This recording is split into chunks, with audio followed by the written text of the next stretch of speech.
Hi, dearest gentle readers. How is everybody doing today? Today I decided to do a book versus TV shows on the Bridgerton series.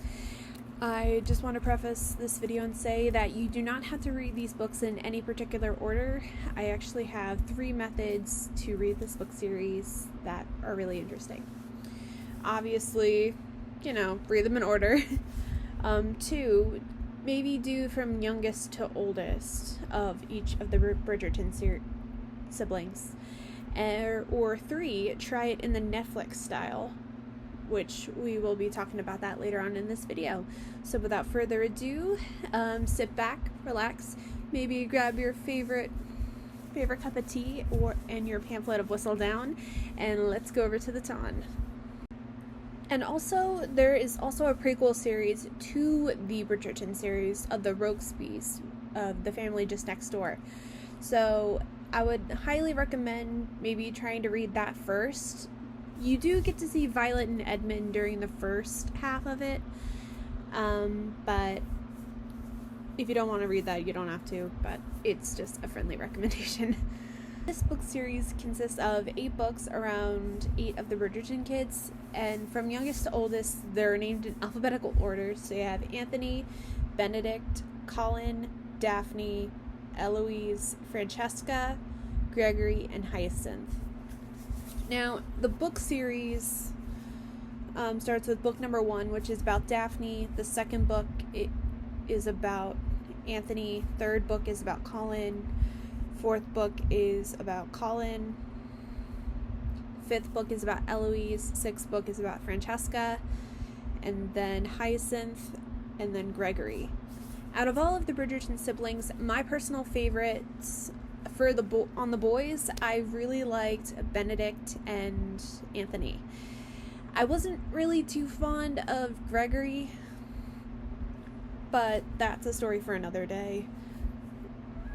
But it was decent. Colin really frustrated me down to my core. But was still good. But for the girls, my favorites were Daphne, Eloise, and Hyacinth. I would have to say Hyacinth is my favorite out of all the girls. Unfortunately, Francesca just didn't give the vibes that you would look for in a particular Bridgerton episode.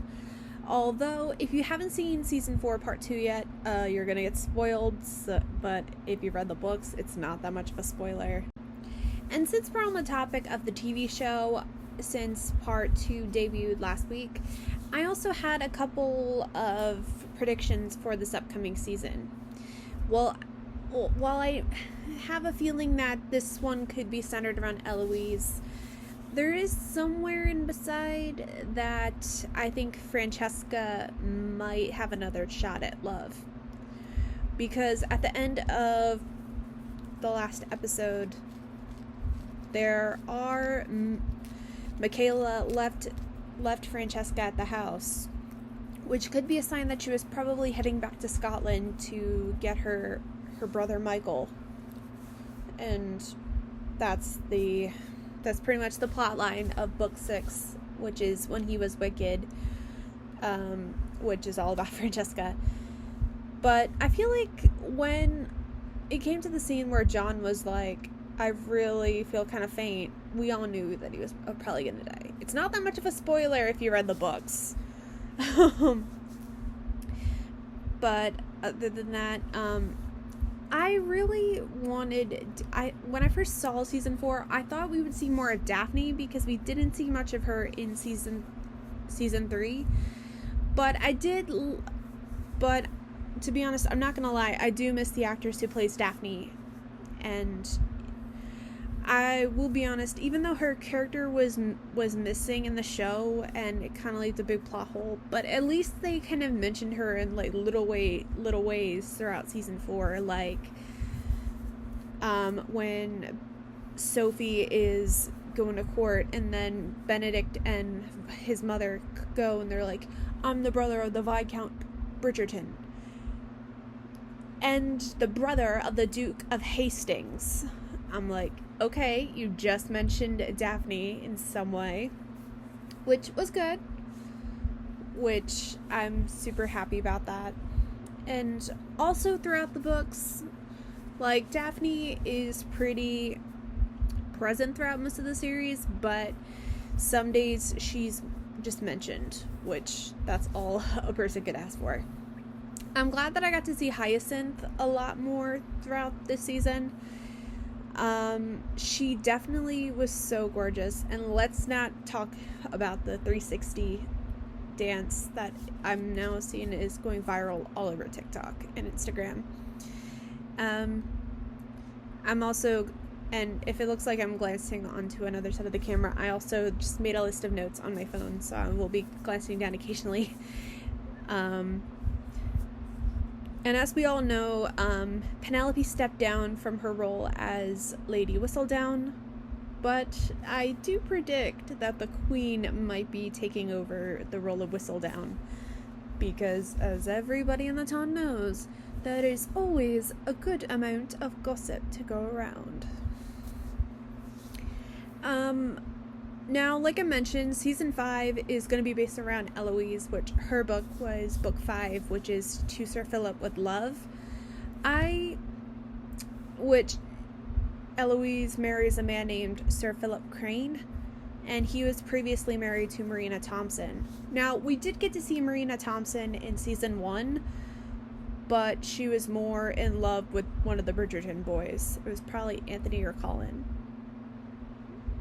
I think it might be time for me to do another rewatch.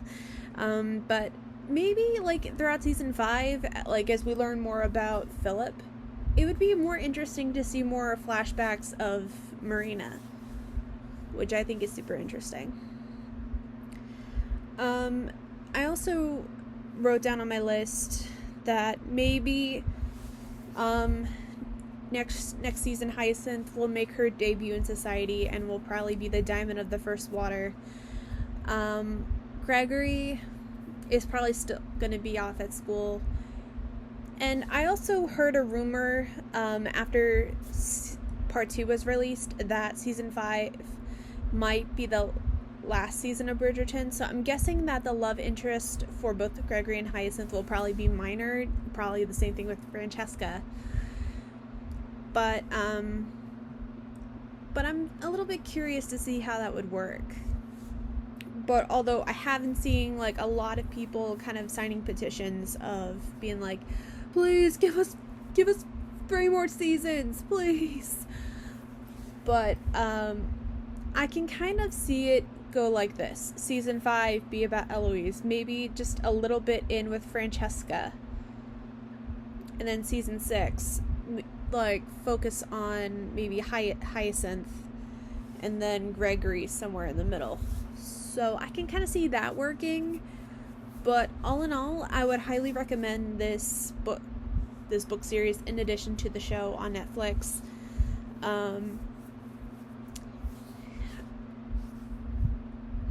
And like I said, for the book series, I would highly recommend it to anybody who really loves historical romances. So yeah, I hope you guys really enjoyed this video. Please leave a like and a comment down below telling me who's your favorite Bridgerton sibling, and let me know what videos you would like to see in the future. If there's any other book to movie or show adaptations you would like me to cover, and please subscribe, and I'll talk to you guys later. Bye.